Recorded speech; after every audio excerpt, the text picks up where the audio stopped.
2 Tawarikh pasal 1 dari ayat 11, berfirmanlah Allah kepada Salomo, oleh karena itu yang kau ingini dan engkau tidak meminta kekayaan, harta benda, kemuliaan atau nyawa pembencimu, dan juga tidak meminta umur panjang, tapi sebaliknya engkau meminta kebijaksanaan dan pengertian untuk dapat menghakimi umatku yang atasnya aku telah menjalankan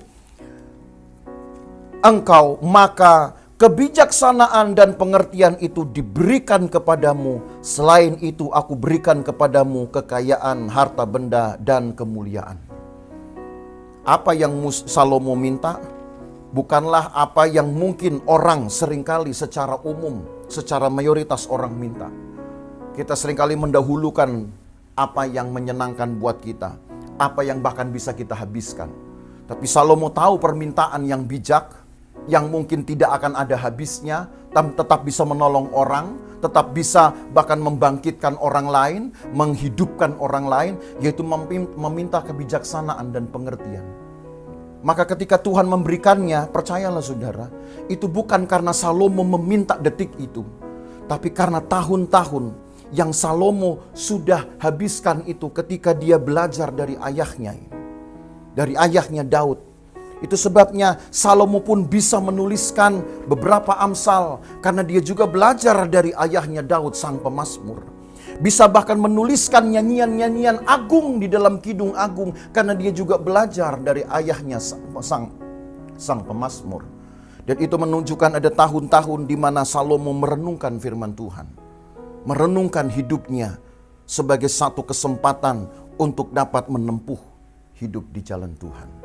Pendeknya Bapak Ibu Saudara, roh kebijaksanaan itu adalah sebuah pengertian tentang kehendak Tuhan, yang kemudian kalau itu diucapkan mempunyai kekuatan membentuk orang, yang kalau itu diucapkan mempunyai kekuatan untuk dapat mengatur hidup orang, untuk dapat mengejutkan orang tentang malapetaka, tapi juga akan menenangkan orang tentang pemeliharaan Tuhan.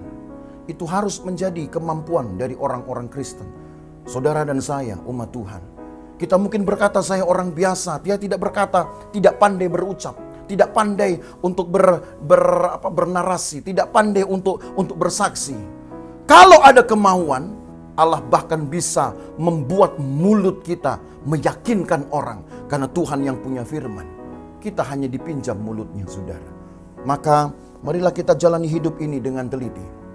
Bagimu sudah ada masa depan, bagi anak-anakmu sudah ada masa depan, dan sudah diatur oleh Tuhan itu. Mungkin engkau tidak melihat, tidak akan melihat, atau mungkin engkau khawatir, apakah saya masih bisa melihat masa depan anak-anak saya? Yakinlah, bagi mereka pun Tuhan bahkan sudah menetapkan batas-batasnya, seperti tanah pusaka Israel yang sudah disebutkan itu bahkan ribuan tahun sebelum Israel masuk tanah Kanaan.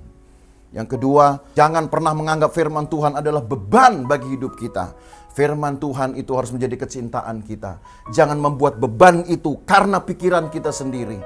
Tapi marilah kita mencintai firman Tuhan. Sesulit apapun firman Tuhan, kalau kita tulus, Tuhan pun akan menolong kita untuk melakukan firman Tuhan dan menyenangkan hati Bapa.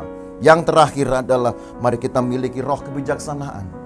Renungkan firman Tuhan siang dan malam, cintai firman Tuhan, hiduplah dalam firman Tuhan.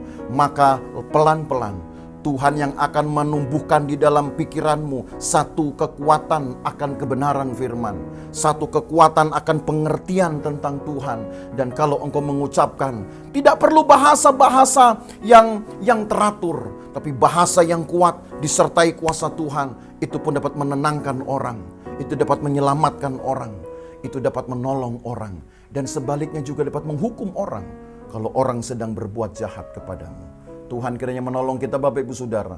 Tetapkan hatimu dan tetap percaya bahwa Allah bersama dengan kita. Haleluya.